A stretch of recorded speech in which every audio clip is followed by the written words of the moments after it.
Do you know your nutters from your numpties? Welcome to Watch Mojo UK, and today we'll be counting down our picks for the top 10 great British swear words and insults. You complete Ronald Weasley! Before we begin, if you enjoy this video, please subscribe for more great content. For this list, we're talking trollops, tosspots, prats and pillocks for a well-rounded war of words with some brilliantly British bite. While today's countdown isn't ranked solely on severity, naturally, there is some bad language ahead. That's my girlfriend, you numpty! Number 10, Minger. Penelope Keith. What a minger. As will become clear, some of today's entries are harsher than others, and while Minger isn't exactly A-grade offensive, it's not really something you want to be labelled as either. They feel it was something of a minger.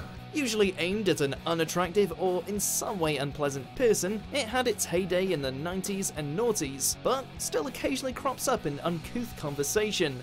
You're just a big, fat, minging minger with huge knickers and a ginormous schnozzle. Weirdly, lose the R and you've got crude slang for a woman's private parts, but the two words are otherwise unrelated.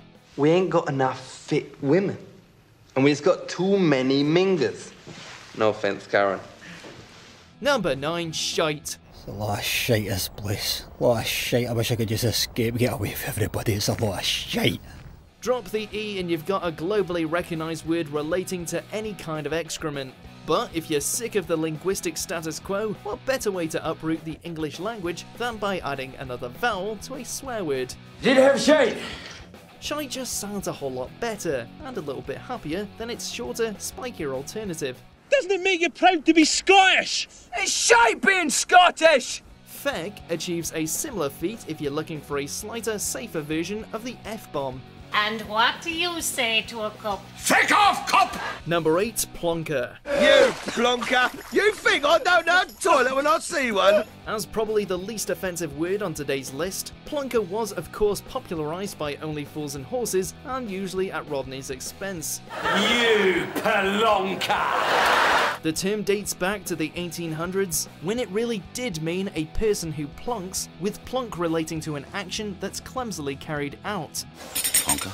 Oi, I heard that. Who you calling a plonker? Nowadays, if you're stupid, inept, or prone to mistakes, then you're a plonker, but it's usually said without real malice. Plonker! Number 7, Bellend. Swearing so often originates from terms relating to male or female anatomy, but Bellend is probably more British than most. Come on, you bellends, we're going to be late. A preferred put-down for Sacha Baron Cohen's Ali G, this wide-ranging insult has been well and truly transformed since the 19th century, when it was simply said as just another word for penis. Furthermore, I am a bellend.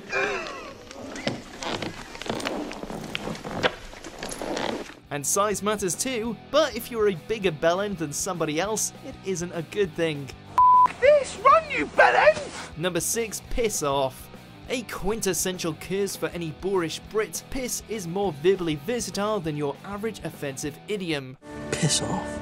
If you're told to piss off, then it's best you vacate whichever conversation you're currently in, unless someone's taking the piss, in which case they're joking and you can probably stay. Oh, piss off!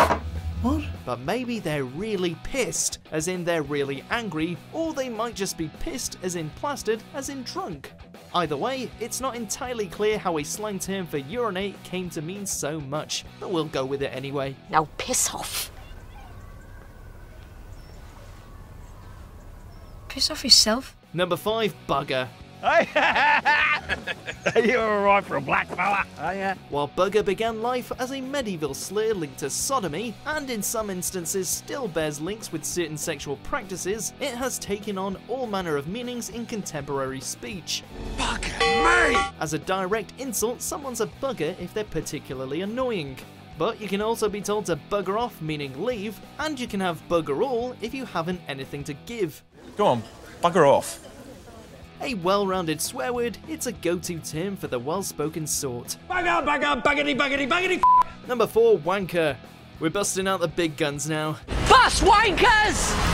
Despite the obvious literal link, whenever someone calls someone else a wanker, they're very rarely referring to their masturbatorial tendencies. You wanker! I love you, son!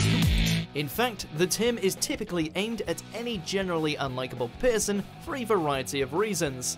And while tosser offers a slightly softer alternative, it's an adaptable insult that works especially well with road rage or on the terraces at the football. Wanker. Wanker. Tosser. Tosser. Wanker. Number 3, bollocks. Soccer before sex. Bollocks. Sex before soccer, always. Another multi-use pinpoint profanity, the word bollocks brings more to the table than just an infamous Sex Pistols album. So essentially we have to spend the night. Yes. Oh, bollocks. A common, if coarse, colloquialism for testicles, its usage has actually been traced back to one of the earliest English language Bibles. Bollocks. It also doubles up as general slang for anything that's untrue, unclear, or unwanted, unless you're describing something as the dog's bollocks, in which case it's actually brilliant for some reason. Oh, bollocks. Number 2, bloody hell. Given that it's Ron Weasley's unofficial catchphrase, today's runner-up sits pretty low on the severity charts. And bloody hell! And Quidditch captain too!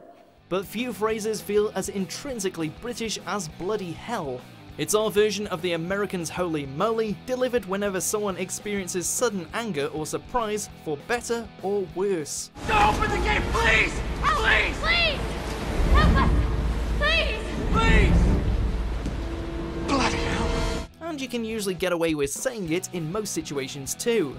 Just don't go using it the next time you're at church, for fairly obvious reasons. Ron. Bloody hell. Number 1, knobhead. We finish on similar etymology grounds as Bellend for a penile profanity issued all over Great Britain whenever stupidity reigns. Knobhead.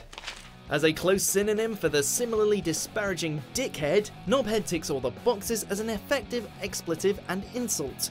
Oh, he's just a big knobhead with no knob. It's clear, crude, adaptable, and antagonistic, and not something you'd want to be branded as. It can sound pretty prickly at times, but it carries just enough jest for film and TV comedies.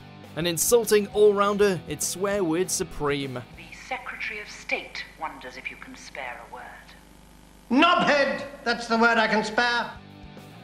Do you agree with our picks? Check out these other great clips from WatchMojo UK and subscribe for more great content.